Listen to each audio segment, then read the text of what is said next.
están? Sean bienvenidos y bienvenidas a este ciclo de foros titulado Pandemias y Crisis Sociales, el sentido del derecho a la comunicación en el proceso constituyente. Esta iniciativa, que es organizada por el Instituto de Ciencias y Humanidades Alberto Neumann de Valparaíso, las Facultades de Ciencias Sociales de la Universidad de Playa Ancha y de Valparaíso y el Colegio de Periodistas de Chile. Para comenzar este ciclo de foros, queremos invitar a Natalie Castillo, presidenta del Colegio de Periodistas de Chile, para que nos entregue el saludo de bienvenida.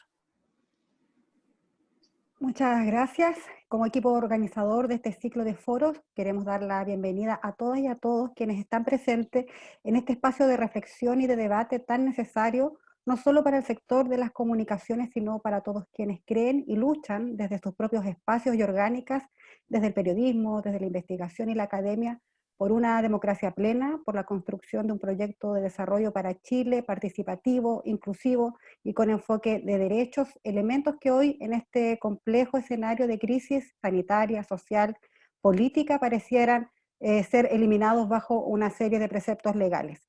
Por eso queremos agradecer la voluntad y disposición de nuestras panelistas, a Javiera Olivares, expresidenta del Colegio de Periodistas, hoy docente del Instituto de la Comunicación e Imagen de la Universidad de Chile, sin duda una de las impulsoras de la defensa del derecho a la comunicación desde nuestro gremio y que hoy también forma parte de una demanda colectiva.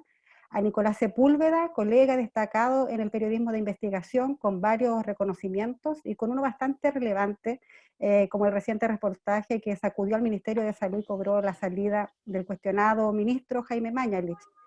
Y a Alejandra Matus quisiéramos agradecer su presencia y su disposición, y aquí también quiero decir que no solo con nuestra convocatoria, sino con las diversas organizaciones, colectivos, medios que han requerido de su testimonio y de su impecable trabajo periodístico, que desde el inicio de esta pandemia en nuestro país supo revelar las inconsistencias del gobierno, las profundas negligencias de la estrategia en el conteo de las cifras, poniendo en valor el trabajo del periodismo a disposición de las mayorías.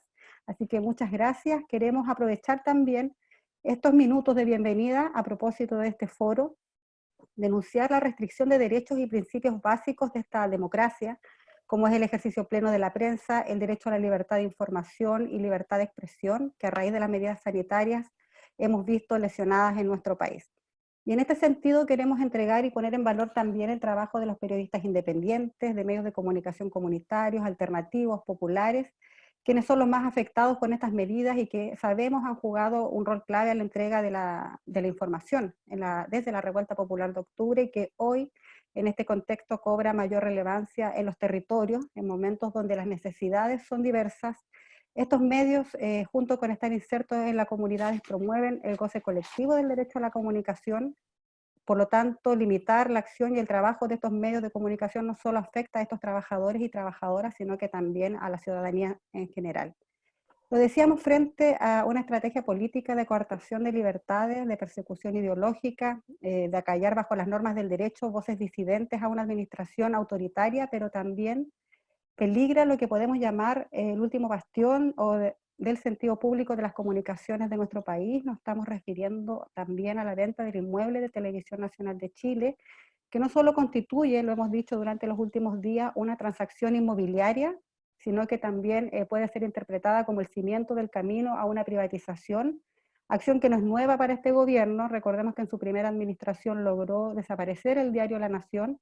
Por lo tanto, como colegio y bloque por el derecho a la comunicación, queremos decir fuertemente que necesitamos una televisión pública, educativa, cultural, financiada por el Estado y que asegure la diversidad y miradas y enfoques de voces y la representación total de nuestra sociedad.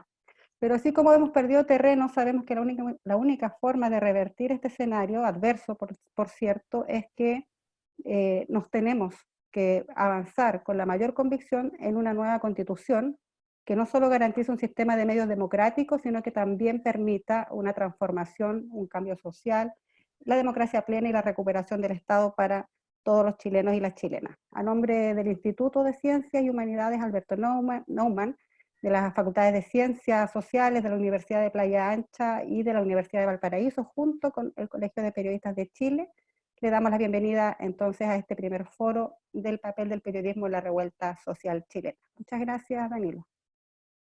Gracias, Natalia Castillo. Ella es presidenta del Colegio Nacional de Periodistas en estas palabras de bienvenida. Entonces vamos a comenzar inmediatamente. Ya nos adelantaba un poco Nati, el papel del periodismo en la revuelta social en estos tiempos tan difíciles y tan complejos para Chile y el mundo. Así que vamos a comenzar con este panel. Vamos a saludar a los invitados que nos acompañarán en este primer foro.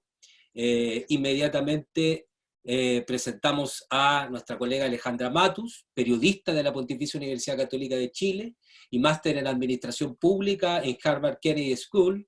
Ha trabajado en radio, agencias de noticias, diarios, revistas y medios digitales. Fue directora de la revista Plan B.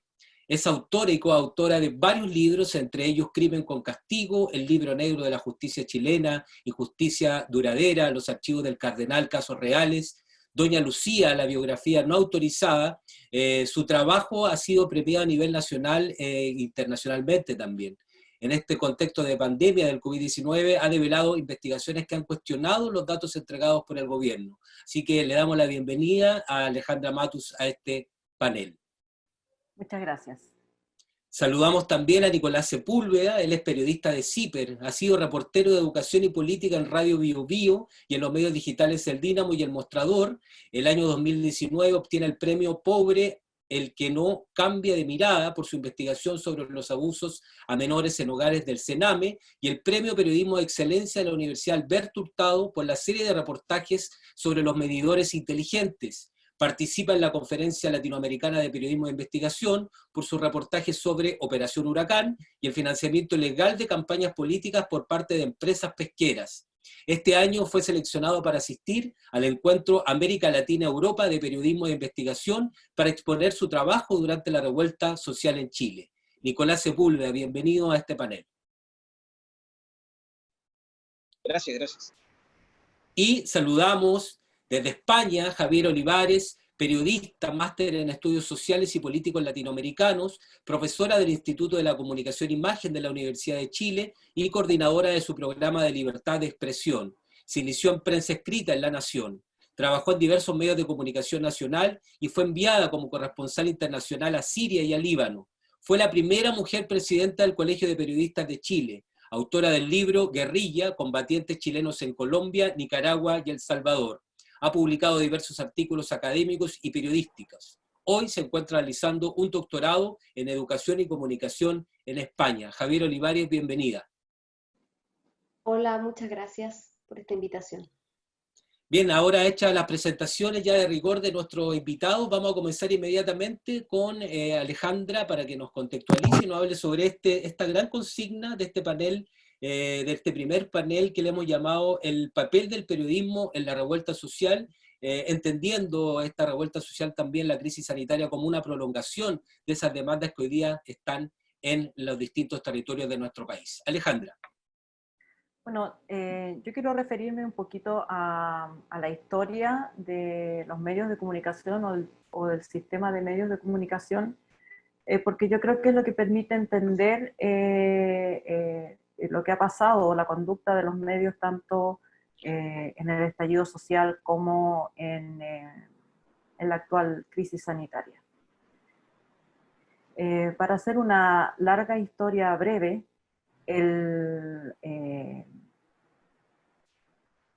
antes del golpe de Estado, en Chile teníamos un sistema de medios diverso, pero tal como han señalado los investigadores de la Universidad de Chile, en una línea mediática que se puede definir como medios doctrinarios. Es decir, teníamos diarios fundamentalmente, que era el principal medio, aunque ya había salido la televisión y había radio. Los diarios siempre han ocupado el lugar preponderante, sobre todo en definir la agenda pública. Y ahí estaba un diario del MIR, un diario del Partido Comunista, un diario de la ADC, un diario de los medios de derecha, en fin, digamos, estaba todo el espectro, cada cual tenía un diario. Y estos diarios no pretendían ser diarios ecuménicos, en el sentido de representar toda la realidad, sino que representaban la realidad desde sus puntos de vista políticos, digamos. al mismo tiempo que publicaban noticias, publicaban fundamentalmente o agitaban una doctrina política.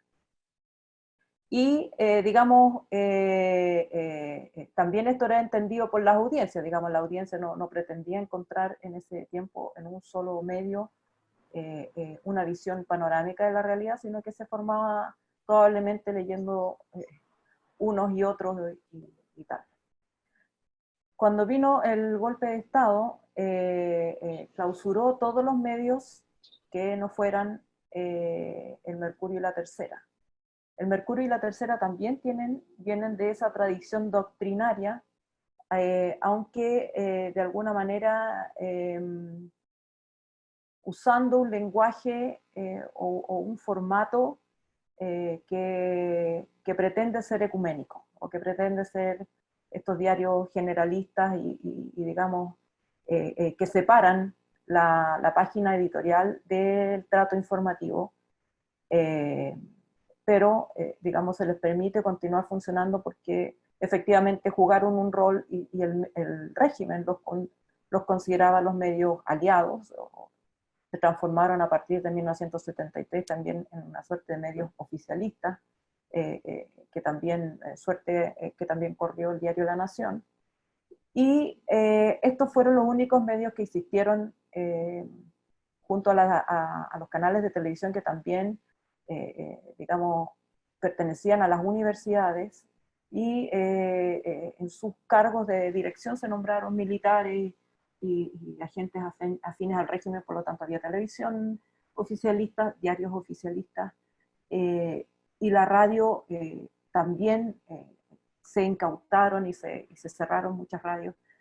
Había un control, por lo tanto, informativo prácticamente completo. Creo que la revista Ercilla era la única, así que más o menos quedó con un rol híbrido. A partir de las presiones por cambio político en el régimen, se empezó a abrir y a permitir la circulación de medios. Hay que recordar, por ejemplo, que el diario La Época o el diario Fortín Mapocho estuvieron años solicitando esos permisos y no fue fácil, pero finalmente en los últimos años de la dictadura se abrió el marco informativo y se permitió la existencia de los llamados medios opositores.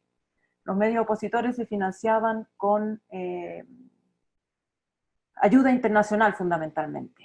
Entonces, esto que podía haber sido una desventaja, de alguna manera también eran medios con una causa, es decir, la información que se publicaba ahí también tenía la causa de derrocar a la dictadura y volver a la democracia, y habían distintos matices políticos en los distintos medios, pero la ayuda internacional hizo que la libertad de esos grupos de periodistas respecto de la decisión de las pautas fuera enorme, porque no tenían que conseguir avisos, no dependían del avisaje, y por lo tanto, fuera de, por supuesto, de estar ejerciendo en dictadura y que había persecución política, el asesinato de Pepe Carrasco, y digamos, no era fácil, digamos, no era fácil ejercer en dictadura, pero desde el punto de vista intelectual de las temáticas que se hacían, había bastante amplitud. Incluso en esos medios, Pinochet se llamaba, le decían dictador, no le decían jefe de Estado ni su excelencia como los otros medios, y se publicaran importantes informaciones sobre derechos humanos, y una de esas informaciones en revista Cauce, bajo la dirección de Edwin Harrington y Mónica González, fue el famoso reportaje de la Casa de los Burros, que aún siendo dictadura y a pesar de las restricciones informativas, ese medio esa publicación logró detener el traspaso de esa propiedad al matrimonio Pinochet-Iriarte.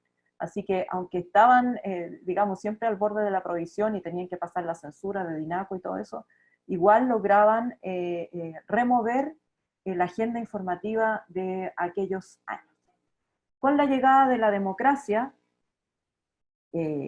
pasó una cosa bien triste, que a todos el sistema informativo que emergió de la dictadura con muchas esperanzas de que venía, digamos, la alegría también se iba a expresar en libertad de expresión, en posibilidad de ejercer, ya sin miedo, que te pagaran el sueldo, porque también, digamos, era una constante de aquellos años que si no llegaba la plata de afuera, o los sueldos se atrasaban, en fin, digamos, todas las miserias que se pasaron en esos años, digamos, estaban contenidas con la esperanza de que con la llegada de la democracia todas fueran satisfechas y dejáramos de tener ese régimen de excepción. Sin embargo, a poco andar se impusieron las reglas de la transición. Las reglas de la transición fueron limitaciones tanto a los contenidos como al financiamiento.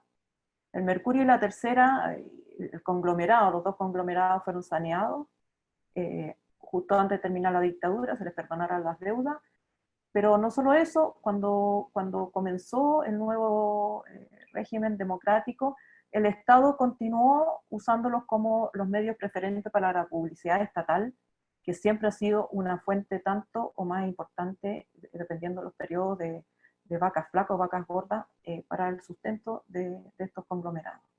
Del mismo modo, el Estado decidió no poner avisos en los otros medios que habían existido y que incluso habían contribuido a la llegada de la nueva democracia y de posicionar a los rostros que asumieron los cargos, digamos.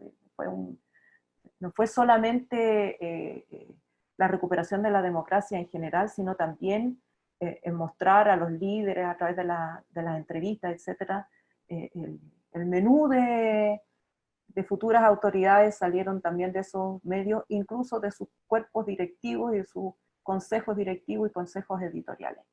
Pero se produjo una cierta, diría yo, fariseísmo, podría decirlo con una palabra simple, en el sentido de que las nuevas autoridades querían aparecer lo más independiente posible y por lo tanto desconocieron todo vínculo con estos medios y las palabras de Eugenio Tironi de aquellos años, si querían seguir existiendo tenían que ahora batirse con las leyes del mercado. Las leyes del mercado significaba para estos medios salir a buscar avisaje, por un lado, vivir sin avisos del Estado, podrían haber significado un piso, no lo tuvieron, y también renunciar a la ayuda internacional, porque algunos países quisieron seguir con la ayuda internacional, pero el propio Estado de Chile se interpuso en que esa ayuda siguiera llegando. Raya para la suma, al año 1998 habían desaparecido todos murieron en el intento, a pesar de las distintas fórmulas, a pesar de que algunos tenían audiencias lo suficientemente sólidas como para haber merecido existir en el mercado, pero como es sabido, los anunciantes chilenos no ponen avisos según el número de la audiencia, ni sobre los criterios como clásicos, neutros de cuánta audiencia, la posibilidad de consumo que tienen esa audiencia, sino que también toman decisiones ideológicas y ponen los avisos en los medios de su preferencia, y los que tienen menos preferencia política también discriminan entre medios conflictivos y no conflictivos.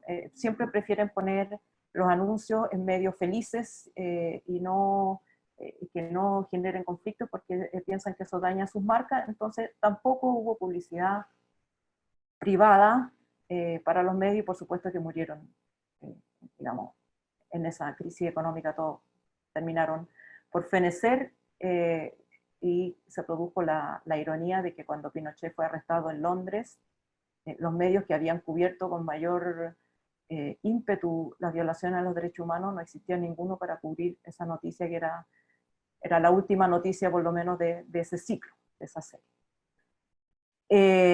Entonces, entre 1998 y diría yo que 2001, 2002, pasamos el momento de mayor estrechez de diversidad mediática, porque no existía internet, porque habían desaparecido todos estos medios, y la televisión, digamos, siguiendo las pautas del nuevo modelo, se financiaba con avisaje, incluyendo TVN, que se le impuso que si quería existir, digamos, podría ser muy estatal fuera, tenía que regirse por las mismas reglas, por lo tanto el contenido era bastante uniforme. Y el Mercurio y la Tercera, para informar de todo el resto.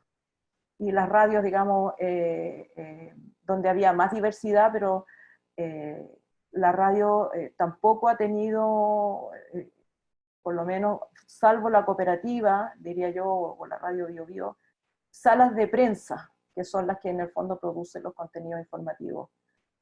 Tienen personalidades que hablan, opinan, pero los departamentos de prensa siempre han sido chicos y escasos.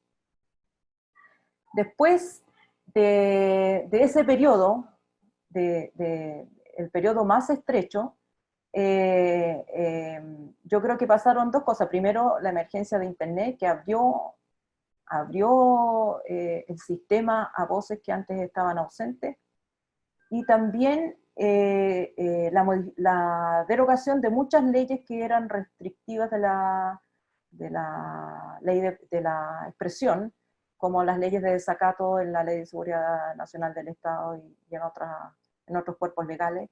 Esa combinación hizo que se abriera de nuevo el naipe y que pudieran entrar a jugar medios distintos, como en ese tiempo The Clinic, el mismo Plan B, empezaron a aparecer medios digitales, El Mostrador, entre los primeros, y así, digamos, y después con el tiempo CIPER y otros.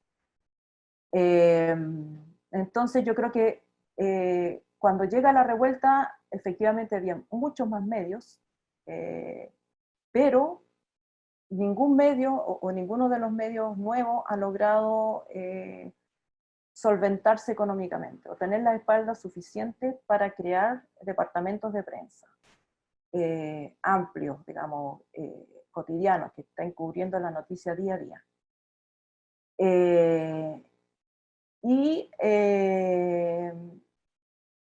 Los grandes medios pasaron esa década bajando en una picada más o menos profunda sus ingresos. O sea, hoy día todo lo que consideramos el sistema de medios chileno está quebrado. O sea, no generan menos ingresos que sus ingresos. Con suerte un año pasado, no sé, pues Mega tuvo números azules Mega y es noticia. Porque siempre están gastando más de lo que entra, y esto por múltiples factores, pero uno de los fundamentales es que la revolución digital digamos, ha terminado con el monopolio del avisaje de la gran llamada industria mediática. Hoy día la gente que vende cosas las vende directamente o hace sus propios anuncios y los pone directamente, y ha bajado también el precio del avisaje. Tampoco se han trasladado esos anuncios a los medios alternativos e independientes, porque sigue el mantra de esquivar lo conflictivo, y conflictivo es cualquier noticia que contradiga alguna versión oficial de cualquier cosa. Entonces, en ese marco, además, los grandes medios echaron a mucha gente. A lo primero que le echan mano es a lo que menos reditúa, y lo que menos reditúa son los departamentos de prensa.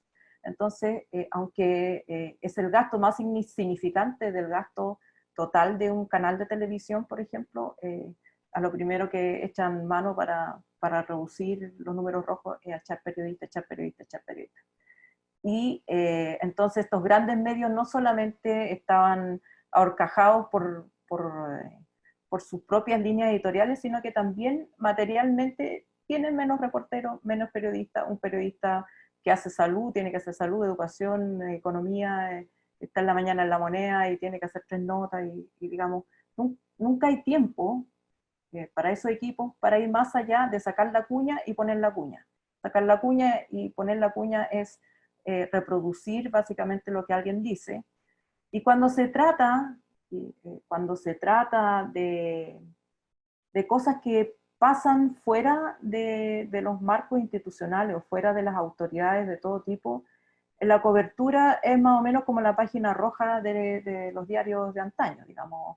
el conflicto, la pelea, la sangre, y así se tratan también los conflictos sociales, el estallido, pero no solo el estallido, esto es largo, digamos, ejemplos hay montones, pero casi siempre en el incidente, la molotov y el camión de Paco, digamos, en llamas, pero no, menos o con menos intensidad. ¿Por qué?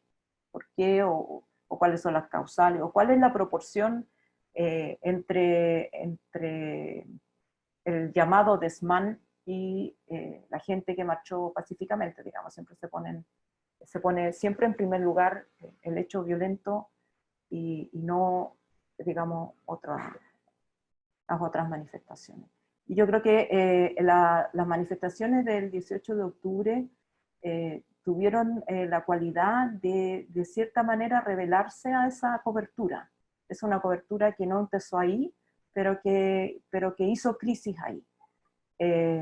Y como se mantuvieron las manifestaciones y se ahondaron e involucraron a amplios sectores de la sociedad chilena, no era una demanda temática, no era o la no más FP, o solo el feminismo, o solo, eran todo, digamos, educación, todo en un mismo grito.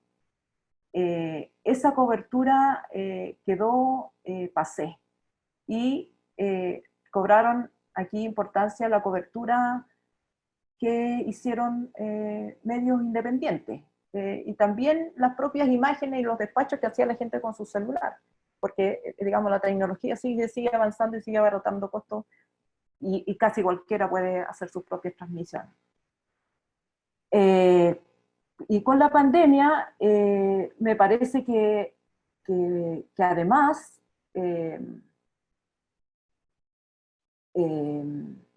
a esta, digamos, forma de entender lo otro o lo ajeno a la autoridad, se agrega o se suma una forma de entender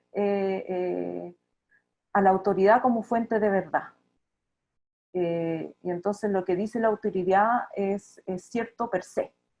Y yo creo que esto tiene que ver también con lo que les mencionaba al comienzo de la condición de nuestros medios locales de ser medios doctrinarios. Entonces, todos los medios, especialmente los diarios, entienden que hay que ayudar al gobierno porque es nuestro gobierno, digamos, porque es como una especie, son sus medios oficiales, oficialistas. Y el reporteo es oficialista, salvo matices, o salvo después de que ya algo explota lo suficientemente fuera y entonces es recogido por estos medios. Entre los dos igual hay matices, me parece que el Mercurio ha sido más amplio en la cobertura y que la Tercera ha tenido un rol más, todavía más oficialista que el Mercurio. Y la televisión, me parece que la televisión casi que ya no sé, pues yo no la he visto, pero últimamente, pero uno lo puede percibir por los matinales y por los segmentos de noticiario que me llegan por la red, están totalmente disociados de la realidad y en el fondo parecen estar creando una realidad no solamente que pueda ser agradable a los dueños de los medios, que también seguramente que así, pero también agradable a los pocos anunciantes que les quedan. Y entonces, como decía, a los anunciantes no les gustan las noticias trágicas, tratan de crear este espacio de felicidad matinal, de cocinemos juntos y de fiesta permanente, que está muy en contradicción con la realidad. Entonces creo que al final Nico Mele, que es un investigador de Internet, decía ya en la década pasada que Internet los medios, no solo Internet como una plataforma, sino que la posibilidad de la gente de comunicarse directamente uno a otro, pasando por encima de las instituciones que antes se habían creado para mediar, iba a significar demoler por la base las grandes instituciones. Mientras más grande, más en peligro estaba. Y yo creo que eso está pasando también con los medios de comunicación. Los medios de comunicación se crearon como una gran industria mediadora entre la sociedad y las autoridades, por ejemplo, o los ejecutores de las políticas, porque era la única forma, porque no había, digamos, no había otra forma de comunicación directa. Ahora que la hay, esa estructura pierde mucho de su sentido. Yo creo que estamos en un momento en que los medios de comunicación, digamos, están mirando cómo pasar, cómo sobrevivir en el siguiente ciclo.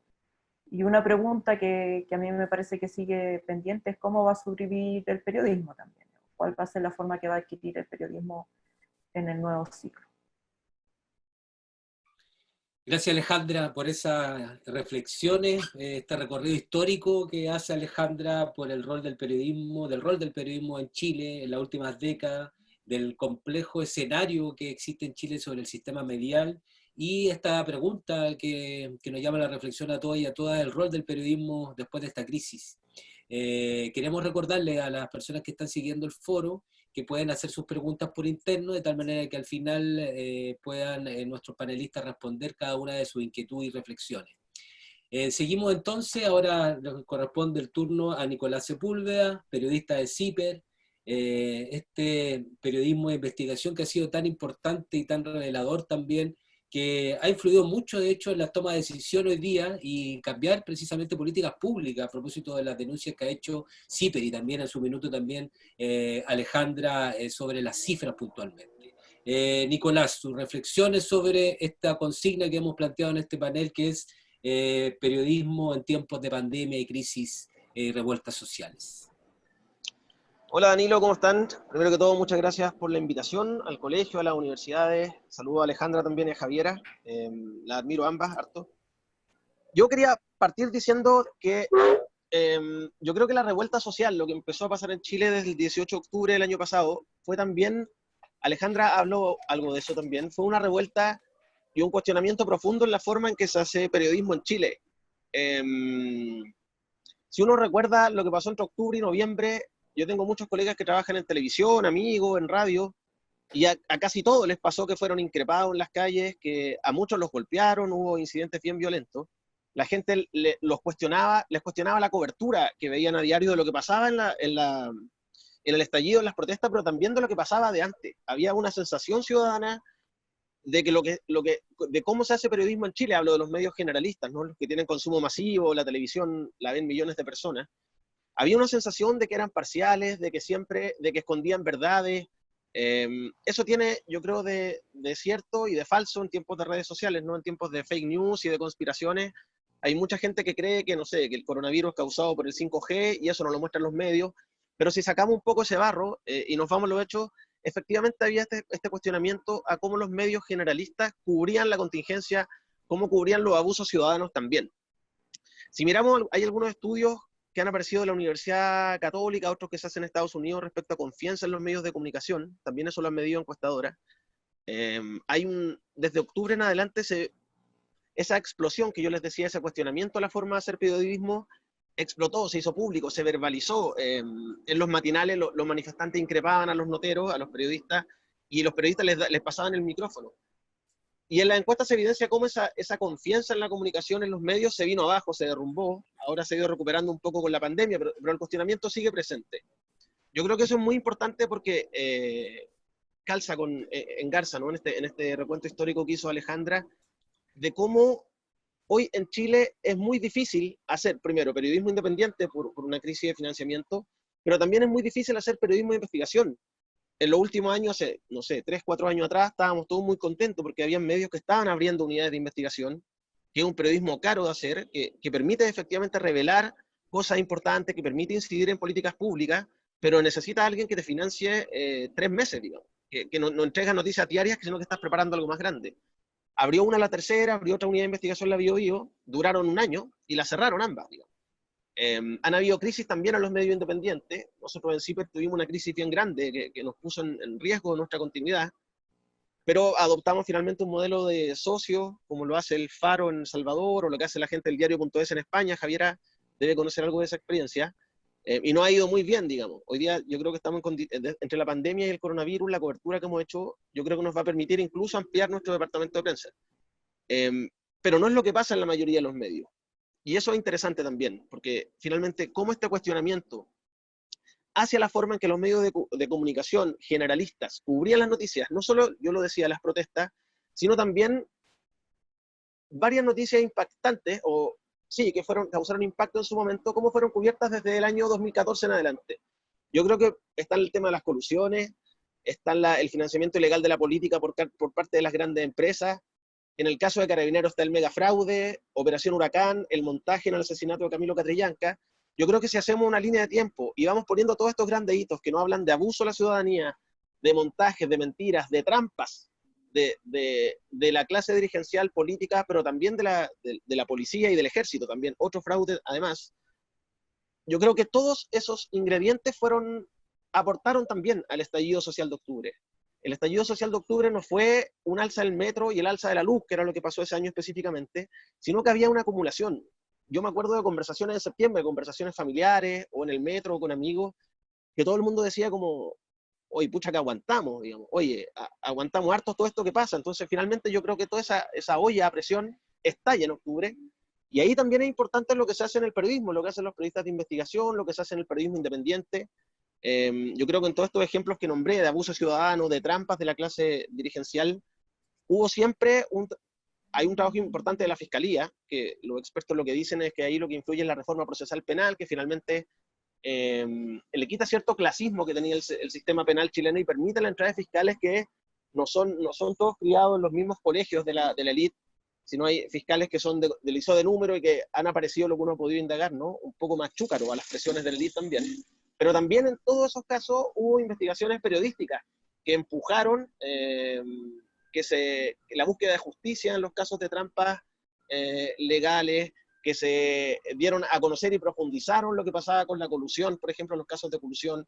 Entonces yo creo que ahí hay un maridaje súper importante y una discusión abierta, yo no tengo las respuestas, pero de cómo el periodismo ha incidido en transparentar, en quitar el velo de todos estos hechos que nos han remecido los últimos años, cómo ese periodismo además independiente choca con este periodismo como generalista que hacen los medios más grandes y más tradicionales, donde hacen una cobertura básicamente de recuento de noticias y muy, muy, muy apegada a la fuente oficial.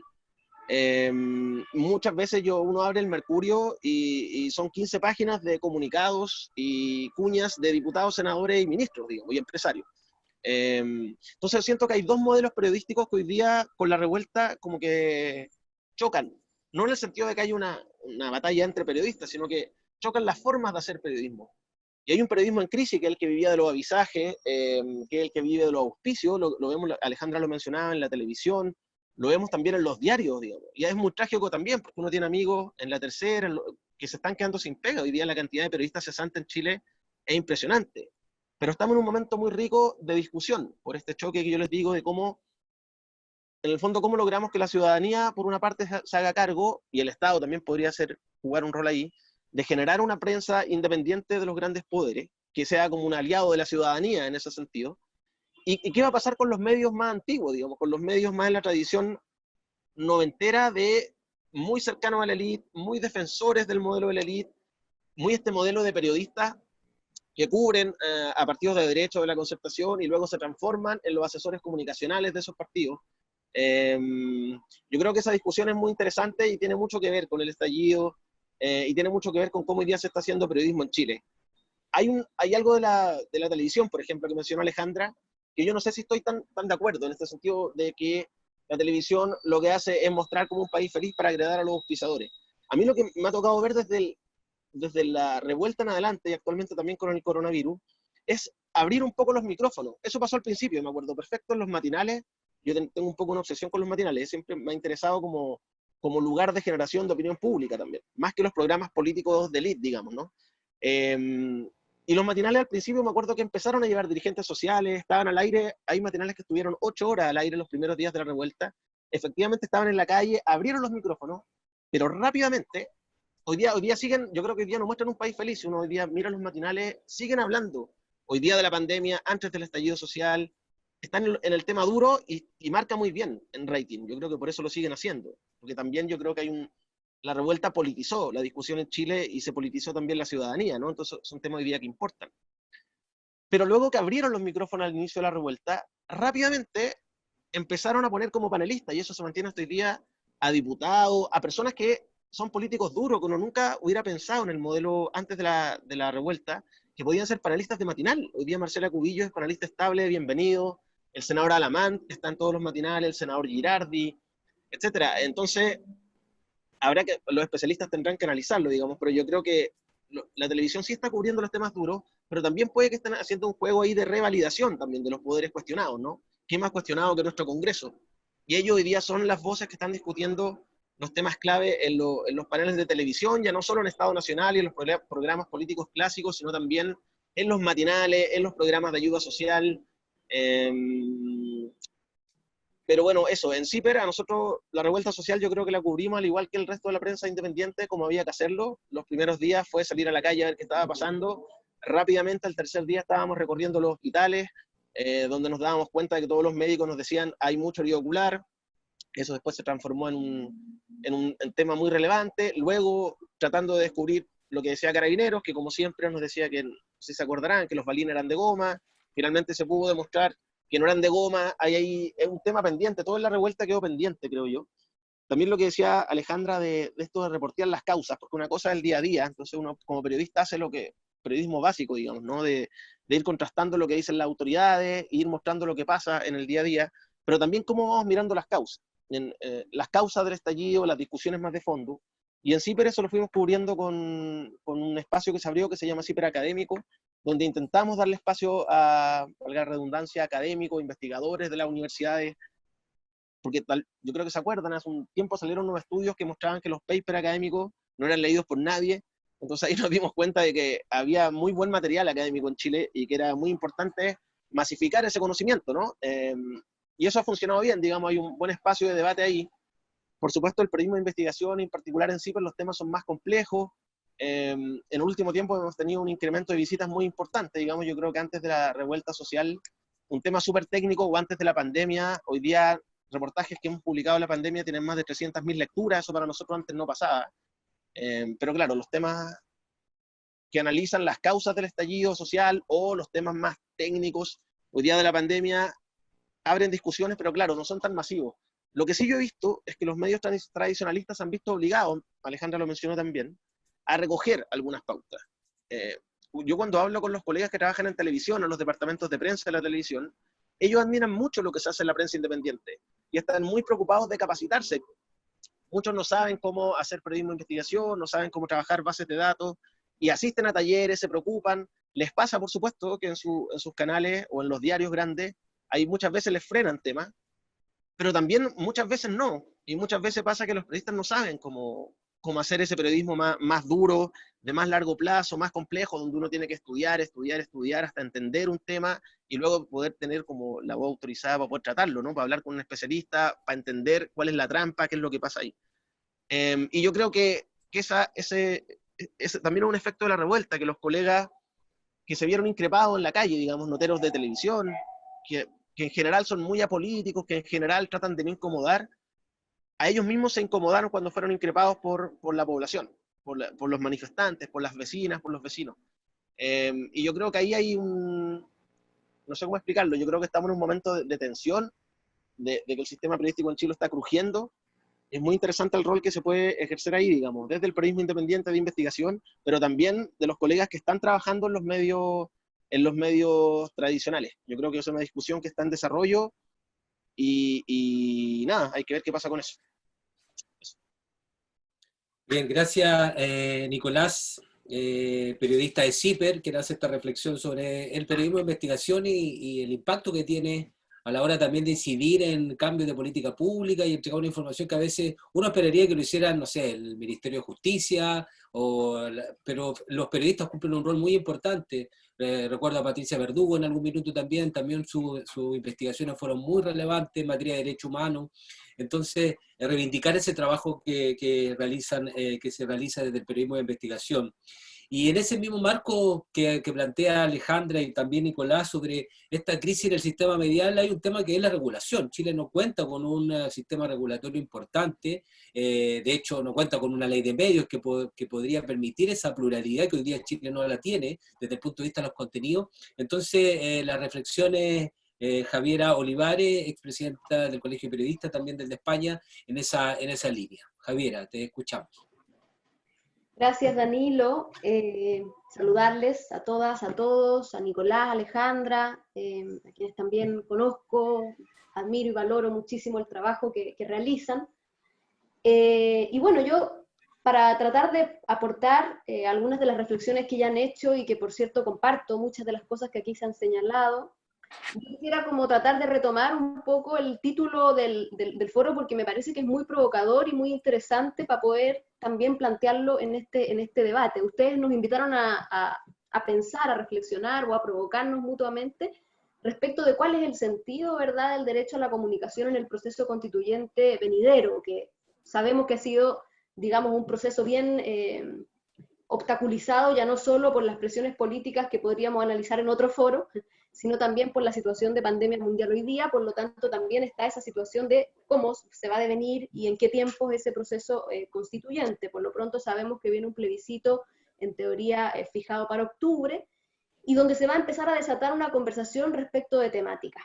Y yo planteo esto porque me parece que tiene que ver con lo que justamente me antecede aquí Danilo, al preguntarme o al plantearme la inquietud respecto de las regulaciones en el sistema democrático chileno, respecto del ejercicio del periodismo y el derecho a la comunicación, a la información de interés público, a la libertad de expresión.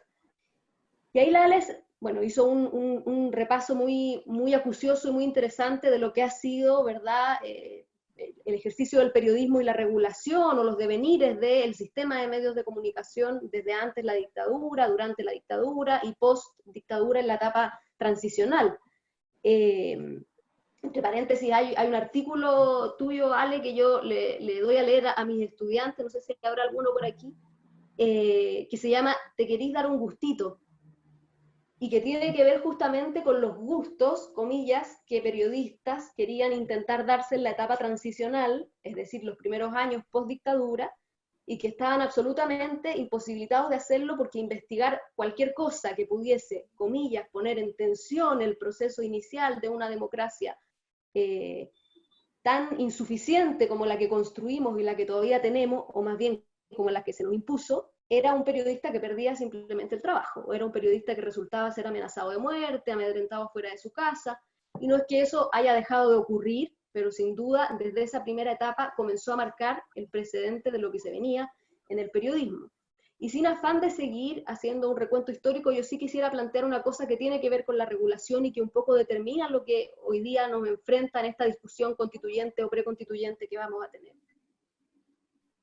Y que ilustra, creo, justamente la razón de los poderes fácticos detrás de esta etapa transicional o de transición que, bueno, a mi juicio todavía tenemos que preguntarnos si ha terminado o no, o cuándo es que termina, si es que la revuelta la ha votado, o tenemos que esperar a tener una nueva constitución para decir que hemos terminado la etapa de transición a la democracia en Chile. Y me refiero específicamente a una ley muy trascendente, que es la ley, para los que no saben o no conocen de este tema, regula fundamentalmente el ejercicio del periodismo y los medios de comunicación, que es la ley 19.733, que es la ley de prensa. Yo les quiero comentar o recordar, para los que ya saben, que cuando se dio la discusión respecto de esa ley en el Parlamento, uno de los artículos más debatidos, paréntesis, fíjense, siempre las leyes relativas al ejercicio del periodismo y de la comunicación son furibundamente debatidas. Es una situación de tensión ideológica profunda, que se evidencia de manera fuertísima, pero que todo el mundo suele decir que es un problema técnico. Fíjense en eso, ¿no? El problema de las comunicaciones y de los medios suele ser visto por todos como un problema de los periodistas, de las entendidas, de los entendidos, de los técnicos, las técnicas, pero en realidad en estas discusiones ideológicas, como por ejemplo la que se dio en esta ley, que es bien conocida como la ley de prensa, se discutió, fíjense, el nivel de concentración de los medios de comunicación. Y se planteó en uno de los artículos tener justamente regulación en términos de porcentaje de propiedad, para que no hubieran grandes propietarios que acumularan privadamente en manos privadas muchos medios de comunicación como pasa hoy día. Ese artículo, después de toda esta tensión y de mucho lobby de un lado y de otro, de organizaciones sociales y de organizaciones empresariales, ese artículo se aprobó. ¿Qué ocurrió después? Los sectores de la derecha y de la ultraderecha, básicamente la UDI, lo llevaron al Tribunal Constitucional para poder decir que era una legislación que confrontaba la Constitución de la República, impuesta en dictadura, por cierto, lo que el Tribunal Constitucional apoyó y por ende ese artículo se eliminó de la ley. ¿Qué quiero decir con este ejemplo? No es mi afán hacer un debate de leguleyo ni ponernos a discutir de leyes, pero me parece que es relevante para transmitir lo de fondo que quiero decir. Y es que este problema que estamos discutiendo es un problema profundamente político. No es un problema técnico, ni es un problema de los periodistas, de las periodistas, ni de aquellas personas que estudiamos o trabajamos en el ámbito de la comunicación. Este es un problema político que tiene que ver profundamente con la calidad y el estado del arte de nuestra democracia. Y es por eso que todo lo que ha planteado tanto Nicolás como Alejandra, que es la evidente molestia, hastío, hartazgo del pueblo, que de alguna manera, a lo mejor incluso sin saberlo teóricamente, pero sí sintiéndolo en el día a día, observa que el desarrollo del ejercicio periodístico y de los propios medios de comunicación y su sistema no está cumpliendo con su papel y al final termina siendo una representación de los poderes fácticos que son los principales propietarios del país. Y es por eso que estos medios grandes, generalistas, como decía el Nico, son medios que no representan o no recogen, para no decir representan, o no recogen lo que la gente siente que es relevante recoger. Y entonces es por eso que resulta hoy día tan natural que en una manifestación o en una aglomeración de gente, la gente se sienta molesta, se sienta enrabiada con el periodista, con el trabajador, con el camarógrafo de aquel medio que en realidad no tiene nada que ver, o no del todo, con lo que ese medio publica, pero que sin duda es la representación de esa empresa comunicacional. Entonces, a mí me parece que el título del foro, que tiene que ver con el debate constituyente, pone el centro del asunto de lo que hoy día nos toca respecto de las dos preguntas que hacían, o de las dos reflexiones, o de las dos inquietudes que planteaban los colegas que hablaron antes de mí. Que es qué periodismo vamos a construir o necesitamos hoy día para este Chile que queremos reconstruir, remirar, reflexionar, y cómo hoy día sostener medios de comunicación que tienen que tener características distintas a las que hoy día conocemos de manera generalista y que también hemos visto situaciones excepcionales que han mostrado, sí, estoy muy de acuerdo con eso, buenas prácticas. Y ahí a mí me parece que es trascendental que este planteamiento que ha tenido la gente en las calles, que de verdad a mí me sobrecoge y me parece súper importante, me parece que tiene que ver con una cuota de politización del debate, este planteamiento de decir, queremos medios distintos, ya no le creemos a la televisión, qué bien lo que está haciendo CIPER, o qué bien lo que está haciendo la radio Villa Francia, y de salir a las calles con pancartas que digan, cuenten la verdad, apaga la tele. Ese sentido político, esa politización de este debate específico de las comunicaciones, me parece que abre una oportunidad preciosa para ponernos a puerta de lo que va a ser el debate constituyente, donde lo que creo que nosotros debiéramos empujar primero es que la Constitución reconozca el derecho a la comunicación, a la libertad de expresión, al derecho a la información de la ciudadanía, que hoy día, ojo, no está protegido en la Constitución impuesta de la dictadura. Hoy día lo que protege la Constitución es el derecho a la libertad de empresa, a la propiedad mediática, es decir, que cualquier empresario que quiera levantar una antena o una empresa comunicacional pueda hacerlo, pero no está protegido necesariamente como un derecho humano, un enfoque de derecho, valga la redundancia, que implique que, por ejemplo, todas las personas tengan derecho a que sus voces sean oídas, leídas y vistas en los medios de comunicación. Entonces, me parece que la nueva Constitución debe implicar aquello.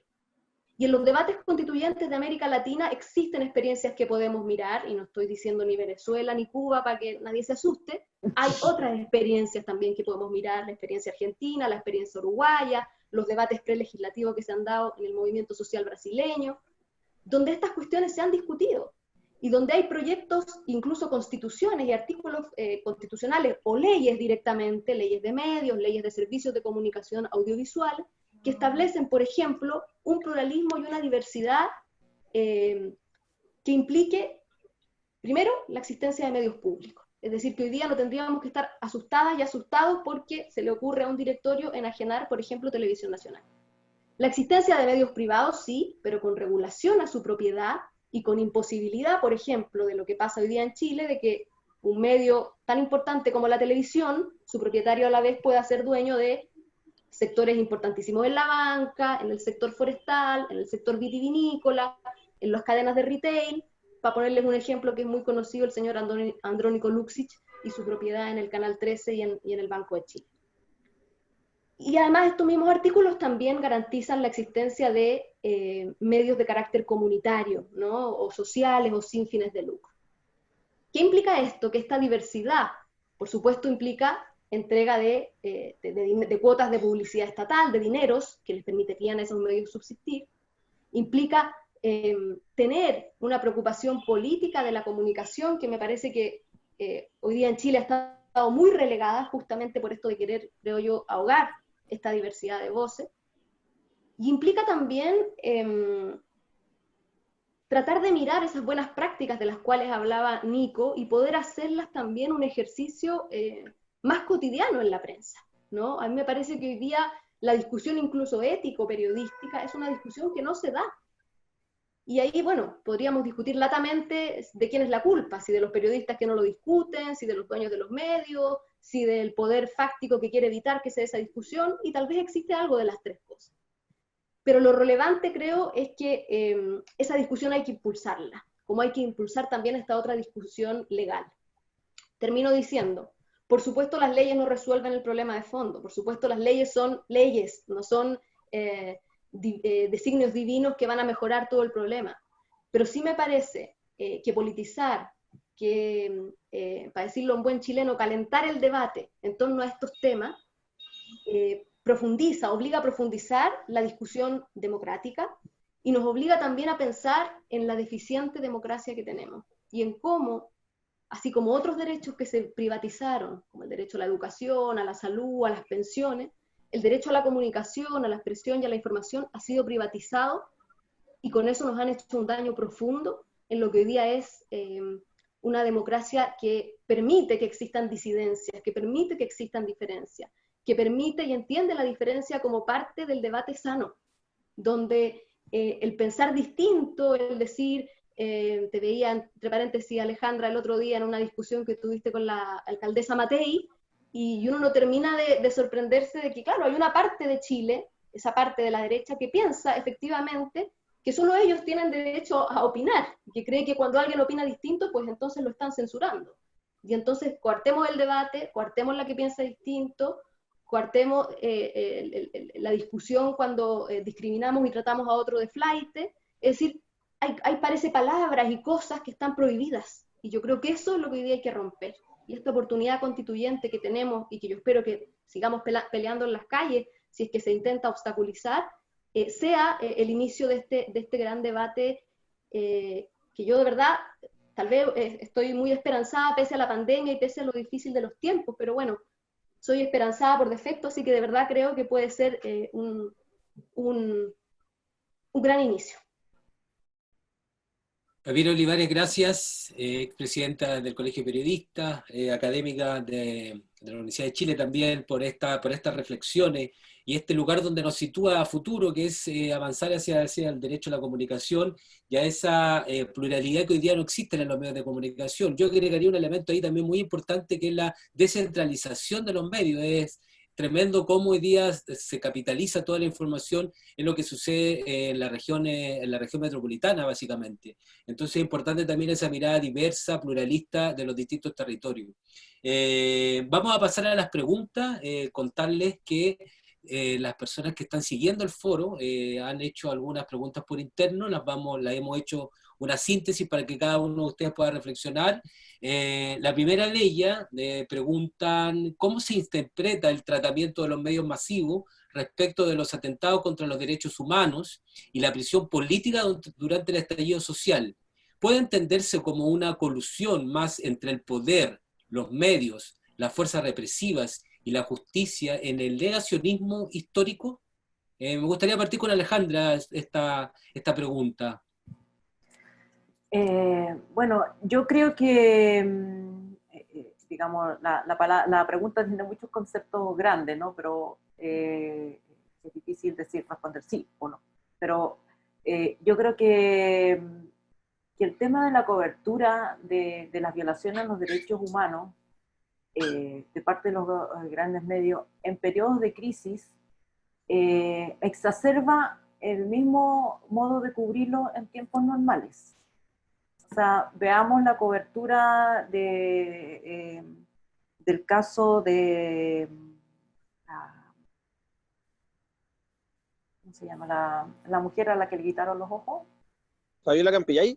De Fabiola. Fabiola. No. Návila La Rifo. otra. Návila Rifo. De la Návila Rifo. Que fue transmitida prácticamente en cadena nacional. Todos los matinales transmitiendo el juicio, invitando a pseudo expertos, digamos, que la tele convierte en expertos, pero que nunca, digamos, sus credenciales nunca son puestas en tensión tampoco. Y se transmite su examen ginecológico urbi et orbi. Si eso no es una violación a los derechos humanos, no sé qué es, pero me parece que eso que en ese minuto provocó, por cierto, una queja de la audiencia y se manifestó en los quejas contra el Consejo Nacional de Televisión, es la forma, o sea, si la víctima hubiera sido una persona que nació y que vivía en Vitacura, jamás hubiera transmitido esa parte. Te lo doy firmado.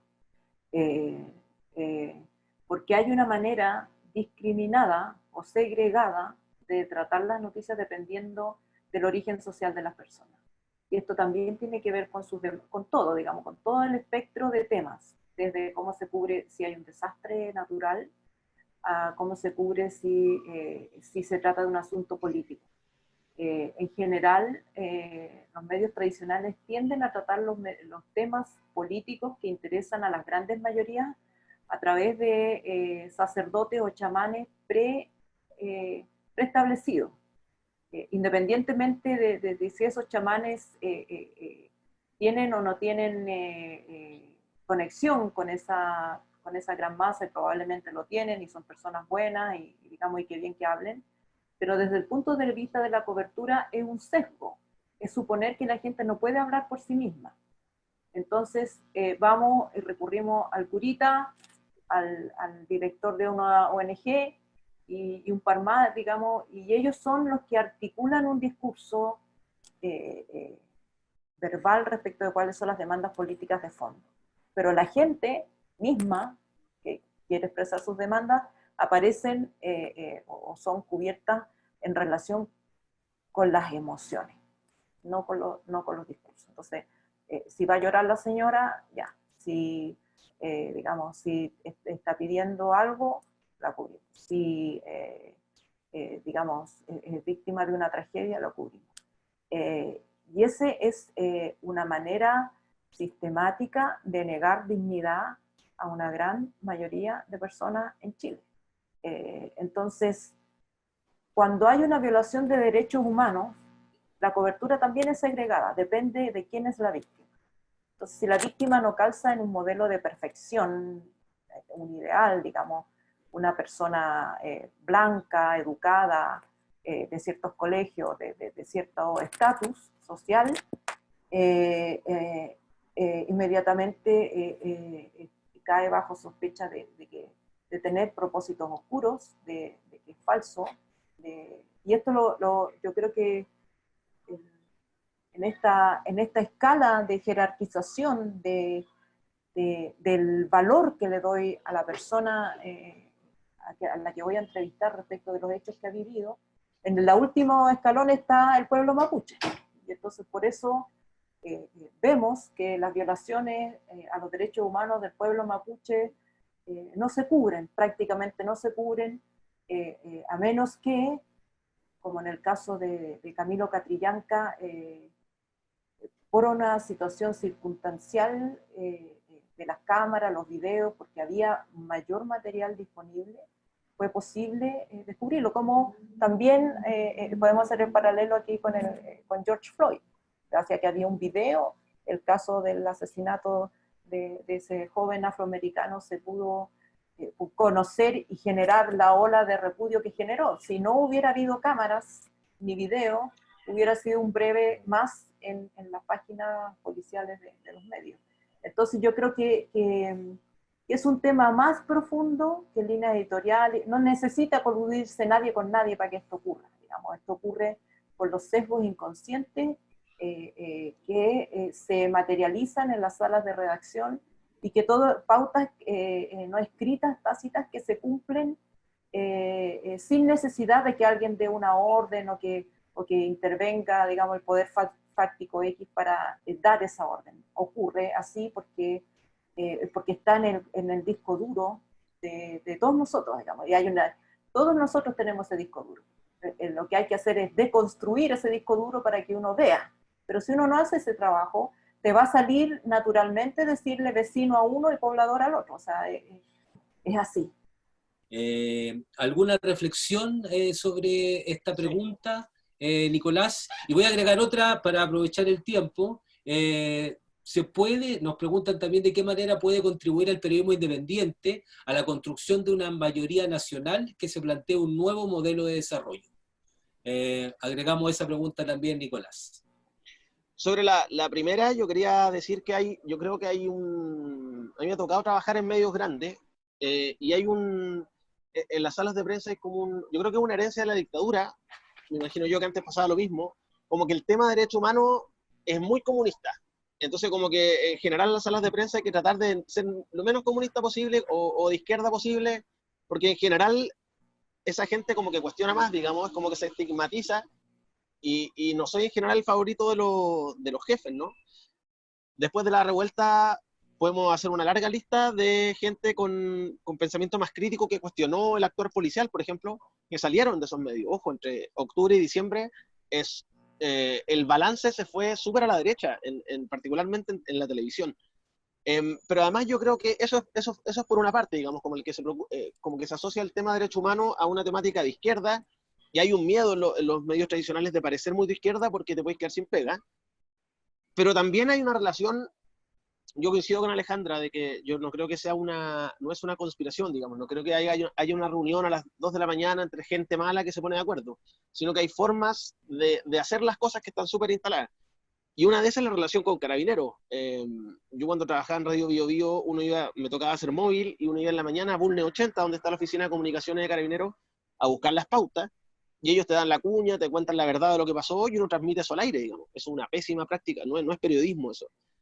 Pero hay una relación con Carabineros en que te nutre la pauta diaria, y eso influye no solo en que durante las violaciones de los derechos humanos, durante la revuelta, si ponían el caso Gustavo Gatica en la tele, por ejemplo, después venía una nota de Carabineros diciendo como que eran las víctimas, como tratando de empatar siempre, como no enojarse con la policía. Y yo creo que tiene que ver con eso, digamos, con esa relación un poco espuria que hay con la policía. No sé si todos se deben acordar en el caso Huracán, Tele 13 y el Mercurio titulando como si fuera un golpe, con estos chats, tuvimos acceso exclusivo a los chats, una filtración, relaciones públicas, digamos. Entonces yo creo que hay factores ahí que se mezclan, esta como herencia dictatorial, de no preocuparse mucho de los derechos humanos, es mucho más buena onda hablar temas de tecnología y que te auspicia, no sé, Apple, que ser incómodo, y esta relación también con la policía un poco espuria. Yo creo que juegan ahí esos factores. Y la segunda pregunta no me acuerdo. ¿Cómo aporta el periodismo independiente a un modelo de desarrollo nacional? ¿Eso? Yo también creo que es súper grande como la pregunta. Yo imagino que el rol del periodismo es acompañar ese proceso, es darle pluralidad a las voces, es fomentar la discusión. En el fondo, el periodismo independiente, creo yo, el periodismo en general no es un partido, no sé si tiene que... Obviamente puede aportar a la discusión, pero con este rol, digamos. Eso creo yo. Yo, muy breve, pero sí que creo que es importante en eso de la pregunta primera, ¿no? Sobre los derechos humanos y un poco lo que comentaban los colegas sobre la estigmatización de ciertos sectores de la población que generalmente tienen ciertas características, ¿no? Se se aglutinan determinados tipos de discriminaciones, lo que se llama por algunos autores la interseccionalidad, ¿no? De clase, de género y de raza, ¿no? O de alguna disidencia sexual. Y si bien, claro, efectivamente hay una cuestión propia del modelo neoliberal, discriminador, clasista, racista, excluyente, me parece que el ejercicio de deconstrucción sí podríamos exigírselo a aquellos, digamos, espacios de comunicación que, no sé si a los privados, pero sí a aquellos espacios de comunicación, por ejemplo, que tienen una vocación de educar o informar, como podría ser un medio público, un medio universitario o un medio sin fin de lucro.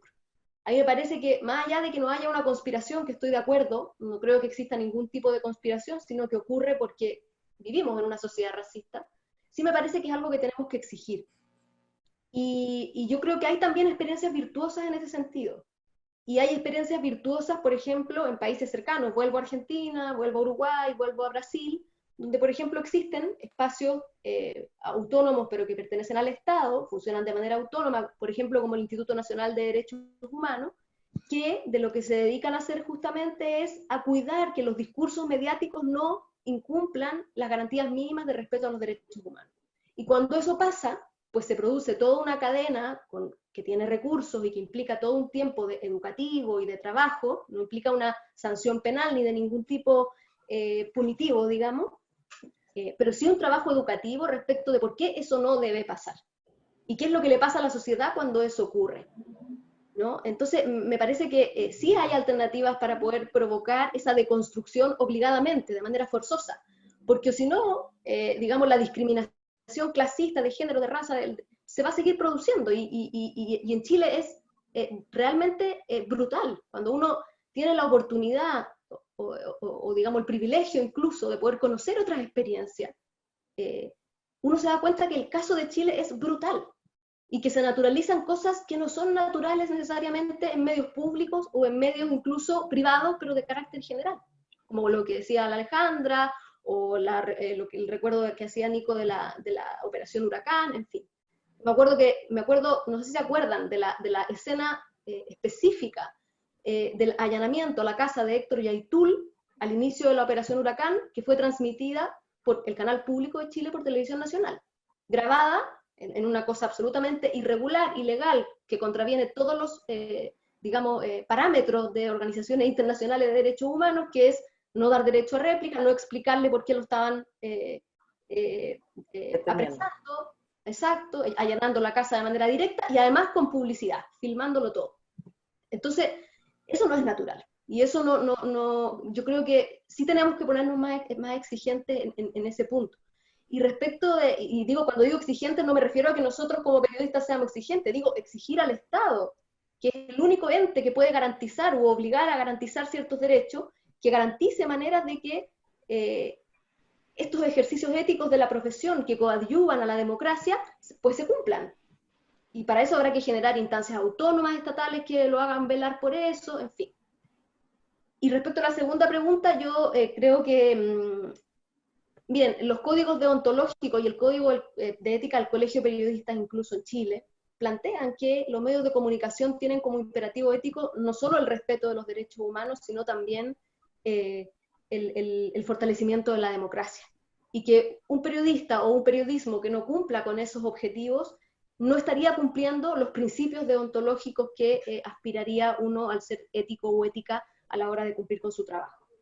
Entonces me parece que si nosotros observamos, y ahí yo soy muy crítica de aquellas y aquellos que plantean que el periodista tiene que ser algo así como un ovni, por lo tanto tiene que ser como impoluto o impoluta, no puede tener opinión, no puede tener militancia, no puede tener equipo de fútbol, es decir, prácticamente tiene que ser, no sé, una cosa aséptica y neutra.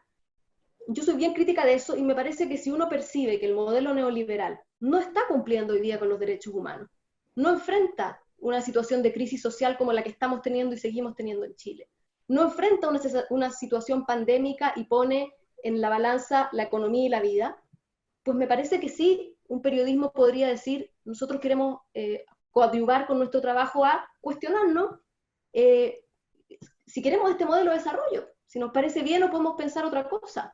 Porque finalmente, aquí termino, lo prometo, esa discriminación de la cual es víctima Nabila Rifo, esa discriminación de la cual es víctima Héctor Yaitul o Joan Fobril, la mujer haitiana que fue prácticamente asesinada en las cárceles de Chile. Todas esas situaciones que se producen porque esas personas son personas excluidas, son personas vulnerables, son pobres, son negras, son mapuches, o se producen porque del espacio de donde ellas están excluidas, es decir, el dentro, lo que se supone que estaría bien, que sería este modelo, es lo que está mal. Yo me atrevería a decir que más el problema está dentro y no está en ellos, no está en lo que está afuera, no está en los excluidos, está en los que estamos incluidos. Y entonces es eso lo que hay que cambiar. Y me parece que el periodismo sí se puede hacer esas preguntas y provocarlas. Bien, gracias, Javiera. Vamos a hacer las reflexiones finales, pero vamos a sumarle una pregunta, ¿ya? Entonces la idea de que para poder responder todas las inquietudes que nos llegan a nivel interno del chat, vamos a partir con Alejandra en estas reflexiones finales también para aprovechar a conectar. Nos preguntan, ¿cuál es la tarea de los futuros y futuras periodistas para superar el panorama actual de la profesión? Si puedes hacer tu reflexión también respondiendo a esta pregunta que nos hace el público. Yo creo que tienen una tarea inmensa, porque tienen la tarea de descubrir cómo lo vamos a hacer, como de guiarnos a los más viejos que los que nos criamos. Yo empecé a escribir en máquina de escribir Underwood, así que imagínate. Mi capacidad de innovación es bastante limitada. Yo creo que a los jóvenes les toca la creatividad, les toca inventar las nuevas formas y formatos en que el periodismo va a poder existir. Digamos, yo feliz voy a estar ahí, pero creo que hay una generación, la generación mía, que ya está jubilando, que está digamos, saliendo de la capacidad de empujar el carro y le va a tocar a los jóvenes. Yo quería decir también que el periodismo, cuando se le da al periodismo el rol que se le da en la democracia, y todos los indicadores, los barómetros de democráticos incluyen la salud de la libertad de expresión y la salud de los medios de comunicación, los grados de diversidad o de concentración de medios, significa que los medios cumplen una función pública. Y por lo tanto no podemos ser ajenos de si lo hacemos bien o lo hacemos mal, o de aquellas cosas que entorpecen que lo podamos hacer bien. Quiero terminar recordando que las 5 señales de los canales abiertos son un bien público que en su momento el Estado le traspasó la responsabilidad de su gestión a las universidades, entendiendo que las universidades no tenían fin de lucro y que las universidades iban a usar esta señal para cumplir con las funciones de los medios de comunicación, que son informar, entretener y educar. Digamos, son las 3 funciones las que se les dio, digamos, y se les traspasó con ese entendimiento. En dictadura se permitió que los canales se pudieran vender, pero la señal sigue siendo pública, en mi opinión. La señal, porque es un bien escaso, porque no es ilimitado, y sobre todo porque no lo inventaron y lo crearon quienes hoy día lo explotan. Por lo tanto, si yo hago una concesión pública, como concedo, por ejemplo, el derecho a explotar el cobre, tengo que poner condiciones. No se puede explotar de cualquier manera. Y no se puede reconocer el derecho absoluto a hacer lo que yo quiero, porque total es mi canal y yo soy privado y hago lo que quiero. Creo que una plantilla básica de exigencia es que los contenidos que se difunden en los canales de televisión respeten los derechos humanos. O sea, los canales de televisión no pueden en sus contenidos violar derechos humanos o contribuir a la violación de derechos humanos. Está bien, los derechos humanos en teoría solamente los viola el Estado, pero si yo contribuyo digamos, a dañar o lesionar la dignidad de una persona, cualquiera sea su situación, cualquiera sea el delito que haya cometido, cualquiera sea su situación en la sociedad, si yo contribuyo a dañar su dignidad como ser humano, que es el derecho básico de toda persona en Chile, me tengo que hacer cargo. Uno no concede el derecho a explotación en blanco.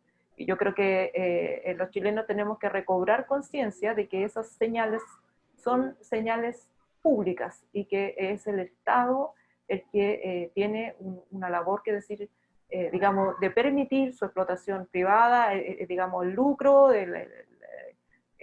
recibir avisajes, pero no a cualquier costo ni de cualquier manera.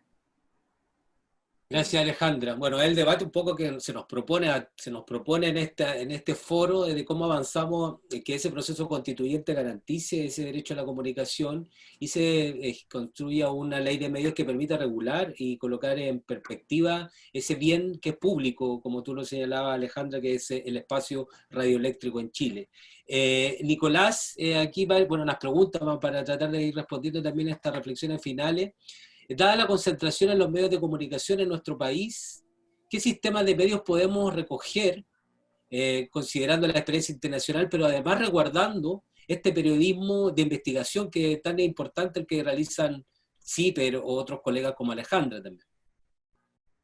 Es que yo creo que es una premisa lo de la concentración mediática en Chile, yo creo que sí es cierta, pero yo creo que estamos en un momento yo insisto con lo que dije al principio, que estamos en un momento de ruptura o de tensión, y que yo no sé si las cosas van a seguir siendo así, digamos.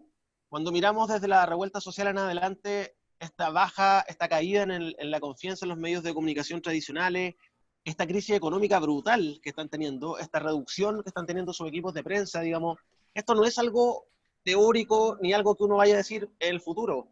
La Tercera dejó de publicarse en la semana, se han cerrado diarios, el Mercurio está despidiendo masivamente a periodistas en regiones y en Santiago, es decir, son cambios que están pasando ahora, y desde la revuelta social en adelante también hay una emergencia de nuevos medios de comunicación, o al menos así entendidos, Piensa Prensa, Radio Villa Francia es más antigua, pero tienen cientos de miles de seguidores en redes sociales, la misma Alejandra ha dado clases de periodismo de investigación a través de Twitter, haciendo hilos de Twitter, que yo encuentro que es un formato maravilloso, de lo que preguntaban de nuevas formas de hacer nuevos formatos, entonces yo creo que está todo eso pasando, entonces yo no sé, efectivamente hay una concentración mediática de los grandes medios de comunicación que pueden contratar a departamentos de prensa con 70 periodistas, eso es cierto, pero cada día más ese modelo está en crisis y cada día más hay emergencia de nuevos medios de comunicación. En CIPER nosotros recogemos la experiencia de lo que hacen medios, yo los nombré algunos hace un rato, El Faro en El Salvador, lo que hace el diario.es en España, que es muy interesante, ellos son un diario más grande, ¿sí? son un diario, valga la redundancia, tiene una edición diaria, son muchos periodistas, pero el modelo de financiamiento de ellos es de aporte de los ciudadanos, digo, para asegurar la independencia total y absoluta. En Latinoamérica está lleno de ejemplos de pequeños medios de comunicación, como el modelo de CIPER, digamos, son equipos de prensa que no son más a veces son 5 periodistas, 7 periodistas, 10 periodistas, depende cómo están tus finanzas, pero que se puede hacer, yo creo que se puede hacer buen periodismo con pequeño equipo, o incluso con un periodista, como lo ha demostrado la misma Alejandra. Pero no tengo ninguna certeza, digamos, yo creo que está todo en discusión, hoy día es un momento súper, a pesar de la crisis, a pesar de los colegas cesantes, es un modelo súper rico, porque además, Javiera lo decía, estamos en un proceso constituyente en Chile, y la discusión del derecho a la comunicación es un temazo. Entre medio de todo esto nos enteramos que TVN va a vender su edificio institucional, es decir, es como un derrumbe del modelo tradicional, y hay mucha emergencia y ganas de periodistas, de comunicadores y de la población en general de tener prensa que la represente, digamos, que en la que confíe. Entonces yo creo que esa discusión hay que seguir dándola, impulsándola y haciendo buena pega nomás. Eso. Sí, muy importante lo que dice Nicolás en el sentido de que ya se está articulando un bloque por el derecho a la comunicación a propósito de la revuelta social, y eso es importante porque ahí confluyen comunicadores, periodistas, en medios de comunicación, camarógrafos, y es un momento importante de discusión.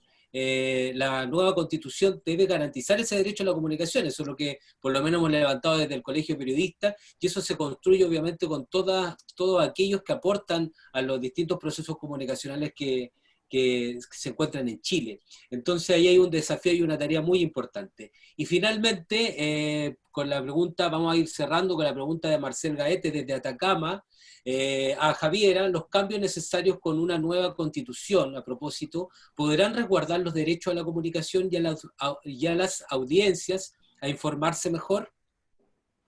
Pregunta para Javiera. Bueno, yo lo dije antes y lo reitero, yo creo que las discusiones constituyentes y también legales no garantizan necesariamente ni el éxito ni son presagios divinos, porque siempre las leyes se pueden infringir, porque siempre si hay mala fiscalización eso podría no fiscalizarse adecuadamente. Sin embargo, sí me parecen que son muy relevantes y, insisto, ahí hay que mirar bonitas experiencias del nuevo constitucionalismo latinoamericano, especialmente la experiencia de la Ley de Servicios de Comunicación Audiovisual Argentina, que lo que hizo fue politizar el debate. A mí me parece súper bien lo que estamos haciendo acá, que es que estamos discutiendo desde el ejercicio del periodismo, desde el trabajo de las personas que miramos, trabajamos, estamos todos los días pendientes del ámbito de la comunicación, pero también me parece todavía más bonito cuando este ejercicio se hace con personas que no están en este rubro o en este mundo. Porque creo que esta discusión, reitero lo que dije antes, es extremadamente política y relevante para la democracia y no se puede quedar solo en nosotras. Creo que tiene que ser una discusión que tiene que darse desde el territorio, desde la base más humilde y sencilla hasta la alta academia o la alta legislatura. Me parece que es una discusión transversal. Y entonces por eso yo creo que es relevante, por un lado, y ahí voy a hacer a lo mejor voy a matizar entre las dos posturas que han planteado mis compañeros y compañeras, mi compañero y compañera, que creo que ambos tienen una parte de razón, porque efectivamente lo que plantea el Nico de la tensión que existe hoy día es precioso lo que estamos viviendo y muy doloroso también, porque implica todas las vejaciones a los derechos humanos que hemos tenido, todas las muertes que hemos conocido, en fin, no quiero enumerar porque ya lo conocemos, pero esa tensión también es preciosa a la vez porque abre esta oportunidad de construir algo nuevo. Pero tampoco es menos cierto lo que plantea Alejandra respecto de las cosas tradicionales que ya tenemos. Hoy día tenemos una televisión que está dañando la dignidad de las personas, a mi juicio, día a día, que expresa un clasismo que, claro, invita a algunos políticos a conversar, es cierto, pero ni siquiera se preocupa, por ejemplo, de invitar a políticos que ojalá representen toda la diversidad de la plana política del país, incluso aquellos políticos que no están representados y políticas en el Parlamento, aquellos que hacen y aquellas que hacen política, por ejemplo, en las calles, en la sociedad civil, en fin. O sea, creo que queda mucho por hacer también con lo tradicional y yo soy de las que no cree que lo tradicional va a morir. Puede cambiar, se va a matizar con las nuevas tecnologías, que esto es una cosa que digo de vieja, porque no son tan nuevas las tecnologías, llevan un montón de tiempo, pero para mí ya son todavía las nuevas tecnologías, pero lo que dice el Nico, el Twitter, el Instagram, son cosas que utilizan y cambian la forma de comentar los mensajes, e inciden igual sin duda. Pero para mí, la televisión creo que, y también los diarios, a lo mejor modificados, pero van a seguir existiendo. Entonces creo que de eso también tenemos que preocuparnos. Y mi afán, a propósito de la pregunta desde que viene de Atacama, es que podamos lograr discutir estas dos cosas en el proceso constituyente que viene. ¿Cómo mejoramos lo que tenemos? Porque no es justo que siga siendo como es, porque la etapa transicional ya nos dio demasiado de esto, queremos cambiarlo, y no solo nosotros, sino lo han dicho las personas en las calles, y porque también hay una tensión obvia que hoy día además nos confronta a la tecnología de la virtualidad y el Internet. Me parece que esas dos discusiones se tienen que dar, y yo insisto y reitero, los medios de comunicación hoy día están en todas partes, el ejercicio de la comunicación está en la población más humilde y en el lugar más elitista del país, por lo tanto creo que es una discusión que nos toca dar a todos y que creo que empieza, ojalá, a partir de ahora mismo y en el proceso constituyente que venga. Gracias, Javiera. Bueno, vamos cerrando este foro, este primer foro de un ciclo denominado Pandemias y Crisis Sociales, el sentido del derecho a la comunicación en el proceso constituyente. Y en este primer capítulo nos acompañó Javiera Olivares, Alejandra Matus y Nicolás Sepúlveda, periodistas que han entregado todo su conocimiento y todas estas reflexiones tan importantes y tan necesarias para el debate, como lo señalaba Javiera.